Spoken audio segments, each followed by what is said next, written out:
নমস্কার বন্ধুরা, আজকে আপনাদের জন্য নিয়ে চলে এসেছি একটি নতুন হরর স্টোরি। ঘটনাটি একটি জমিদার বাড়ির পাশে একটি মেয়ের অদ্ভুতভাবে মৃত্যু হয়েছিল এবং তার মৃত্যু হওয়ার পর তার আত্মা তার দোষীকে খুঁজে বেড়াচ্ছিল। সে জানতো তার দোষী কে এবং সেই আত্মা তার খুনিকে শাস্তি দেয় এবং নিজে মুক্তি পায়। তার দোষীকে যতদিন না পর্যন্ত সে শাস্তি দিচ্ছিল ততদিন পর্যন্ত সে মুক্ত হতে পারেনি এই মায়াজাল থেকে। চলুন বন্ধুরা, কাহিনীতে আগে এগোনো যাক। কাহিনী শুরু হয় বাংলার একটি পুরনো গ্রামে। নাম ছিল সোনারপুর। গ্রামটি প্রায় ভুতুড়ে বলে পরিচিত ছিল। সেখানকার মানুষজন রাতের বেলা বাড়ি থেকে বাইরে বেরোতে ভয় পেত। তাদের মতে গ্রামে একটি পুরনো জমিদার বাড়ি ছিল। সেখানে একটি মেয়ের অদ্ভুতভাবে মৃত্যু ঘটেছিল। বলা হতো তার আত্মা এখনও সেখানে ঘোরাফেরা করে। মেয়েটির নাম ছিল অপরাজিতা। সেই ছিল একজন স্মার্ট, সুন্দরী এবং সাহসী কিশোরী। তার পরিবারের সবাই তাকে অত্যন্ত ভালোবাসত। কিন্তু এক রাতে অপরাজিতা হঠাৎ নিখোঁজ হয়ে যায়। অনেক খোঁজাখুঁজির পরও তাকে খুঁজে পাওয়া যায় না। কিন্তু 1 মাস পর তার মৃতদেহ একটি পুকুরের পাশে পাওয়া যায়। সেখান থেকেই শুরু হয় ভুতুড়ে কাহিনী। গ্রামের মানুষজন বিশ্বাস করতে শুরু করে যে অপরাজিতার আত্মা এখনো এই বাড়িতে ঘোরাফেরা করে এবং সে প্রতিশোধ নিতে চাইছে। সেই সময় থেকেই যারা সেই বাড়িতে রাত কাটানোর সাহস করেছিল তারা ভয়াবহ ঘটনা প্রত্যক্ষ করেছিল। এমনকি কিছু মানুষ অদৃশ্য হয়ে গিয়েছিল। কিন্তু তখনই আগমন ঘটে ওই গ্রামের নতুন শিক্ষিকা সৃজা ম্যাডাম। এইসব গুজবে বিশ্বাস করতে রাজি ছিলেন না, কারণ সৃজা ম্যাডাম শহরে বড় হয়েছিলেন।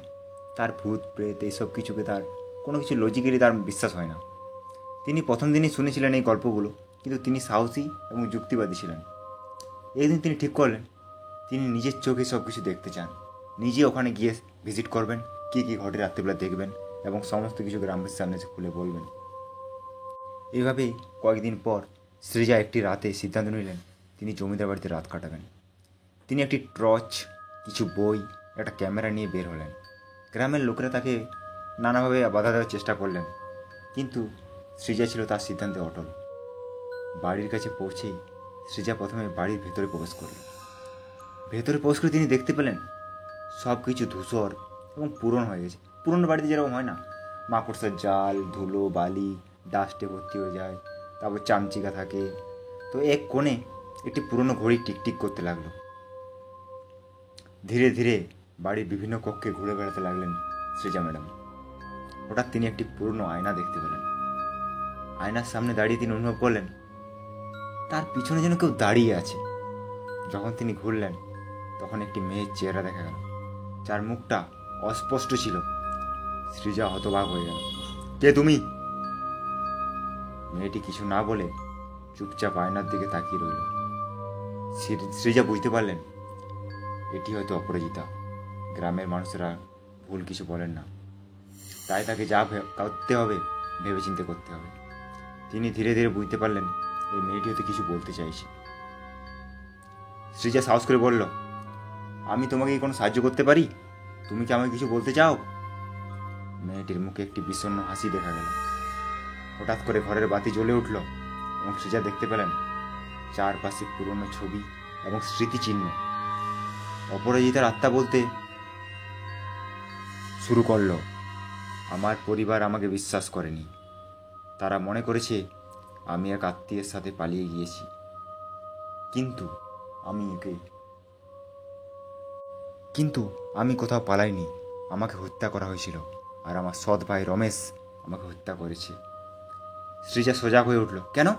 সে কেন তোমাকে হত্যা করবে? কারণ আমি তার অপরাধের সাক্ষী ছিলাম। সে বিভিন্ন অপরাধমূলক কাজ করত, সেগুলো আমি জানতে পেরে গিয়েছিলাম। সে গ্রামের সম্পদ লুট করার পরিকল্পনা করেছিল।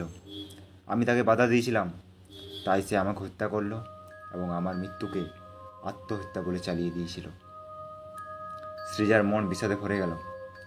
তিনি বুঝতে পারলেন অপরাজিতার আত্মা ন্যায় বিচার চায়। সৃজা ঠিক করল তিনি এই সত্যকে প্রকাশ করবেন। তাই তিনি গ্রামে ফিরে আসলেন এবং অপরাজিতার পরিবারের সাথে কথা বললেন। তারা প্রথমে বিশ্বাস করতে চাইছিলেন না, কিন্তু সৃজা তাদেরকে সমস্ত প্রমাণ দেখালেন। যে ভিডিও ক্যামেরা নিয়েছিল ওখানে কিছু জিনিস রেকর্ড হয়েছিল, সমস্ত কিছু রেকর্ড হয়নি। এবং গ্রামের কিছু পুরনো লোক যারা বয়স্ক মানুষ, প্রবীণ মানুষ, যাদের বয়স অনেক হয়ে গেছে, তারা মনে করতে পারলো যে রমেশ সবসময় অদ্ভুত আচরণ করত। তারা রমেশকে সন্দেহ করতে লাগলো। সৃজা গ্রামবাসীদের নিয়ে রমেশের বাড়িতে গেলেন। রমেশ প্রথমে অস্বীকার করলেও পরে সৃজা তার সঙ্গে কথা বলতে সত্য সামনে আসতে লাগলো, কিছুটা সত্য সামনে আসতে লাগলো, কিন্তু রমেশ পুরোপুরি স্বীকার করলো না। অপরদিকে সৃজার স্বামী ছিল একজন পুলিশ ইন্সপেক্টর, তাই সে তার স্বামীর সাহায্য নিল। সৃজার স্বামীকে ডাকা হলো। সৃজার স্বামী এসে প্রশ্ন করলো রমেশকে, তুমি অপরাধী হত্যা করছো তাই না? রমেশ শ্বাসরোধ হতে শুরু করলো, না, আমি তা করিনি, আমি তার সাথে কিছুই করতে চাইনি। এখনও গ্রামের লোকেরা রমেশের দিকে রাগান্বিত দৃষ্টিতে ফেলল। কিছু লোক রমেশের বিরুদ্ধে আওয়াজ তোলার জন্য প্রস্তুত হলো।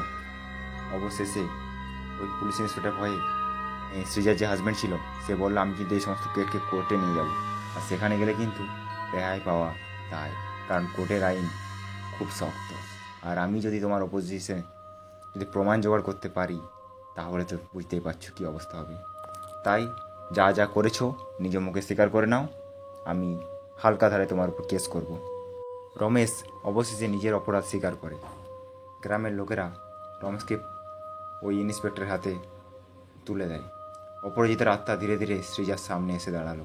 সে বলল, তুমি আমায় মুক্ত করেছো, আমার খুনির শাস্তি হয়েছে, ধন্যবাদ তোমাকে। আমি এখন শান্তিতে আমাদের লোকে ফিরে যেতে পারি। আত্মাটি উজ্জ্বল হয়ে উঠল এবং ধীরে ধীরে অদৃশ্য হয়ে গেল। সৃজা বুঝতে পারল তিনি সত্যের দিকে যাত্রা করে অপরাজিতার আত্মাকে মুক্তি দিতে পেরেছে। গ্রামের লোকেরা সৃজাকে ধন্যবাদ জানালো। তারা এখন জানতেন যে সত্য প্রকাশিত হলে ভয় ও কুসংস্কার দূরে চলে যায়। এরপর সোনারপুর গ্রামটি নতুন করে জীবন পেতে শুরু করলো। সৃজা সেখানে একজন আদর্শ শিক্ষিকা হয়ে উঠলেন, যিনি শিশুদের মধ্যে সত্য ও ন্যায়বোধের শিক্ষার দিকে নজর রাখতেন। অপরাজিতার গল্প এখন শুধু একটি ভূতের কাহিনী নয়, বরং একটি শিক্ষামূলক উদাহরণ হয়ে থাকলো যে কীভাবে সত্যের সন্ধানে আমাদের জীবনে পরিবর্তন আনতে পারে।